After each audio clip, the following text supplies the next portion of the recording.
a UKIP MEP who launched a personal attack on Nigel Farage in the aftermath of the election, has stood down from his frontbench role in the party. Patrick O'Flynn has stepped down as economics spokesman and apologised to Mr Farage for calling him snarling, thin-skinned and aggressive.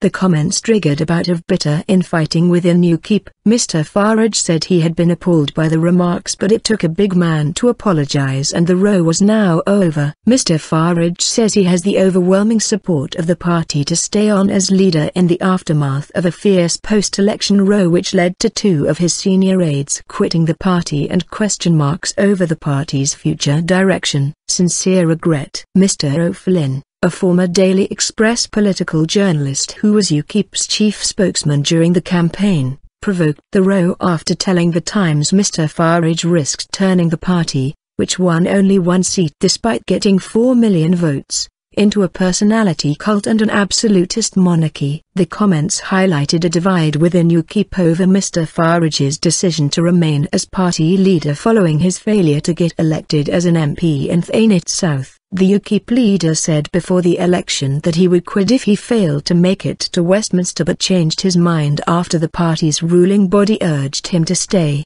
claiming the election had been a big success for the party. In his resignation statement, Mr O'Flynn said, "I would like to express to colleagues my sincere regret at going public with my frustrations about the turn of events following polling day." The MEP for the East of England said his comments about Mr Farage had been a fragment of wider passage, but added, "I should have known better than anyone what use would be made of phrases that were both unfair and unkind." Mr O'Flynn added that he wanted to spend the coming months helping UKIP's campaign for the UK to quit the EU. Line drawn. In response, Mr Farage told the BBC that he had drawn a line under the episode and suggested the party had never been more united. "I was initially appalled," he said. "I couldn't believe it. We had a conversation this morning and as we spoke the tone got gentler. I understood he made a bad mistake.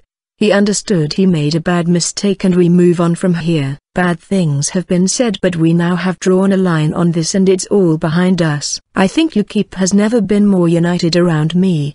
But BBC assistant political editor Norman Smith said Mr O'Flynn's resignation suggested that UKIP's travails and turmoil in the wake of the election were continuing. "I sense the uneasiness in UKIP ranks is far from over," he added. Mr Farage has insisted he has the backing of nearly everyone in the party to stay on as leader in the run-up to the referendum on the UK's future in the EU, due to take place by the end of 2017. Senior figures such as the party's MP Douglas Carswell, Deputy Leader Paul Nuttall and MEP Stephen Wolfe have backed him but urged him to take a short break from politics over the summer. Deputy Chairwoman Suzanne Evans said she was sorry about Mr O'Flynn's decision to stand down. "Patrick is one of UKIP's hardest working MEPs," he said. "He has been an excellent economics spokesman and made valuable and professional contributions to our manifesto and our general election campaign.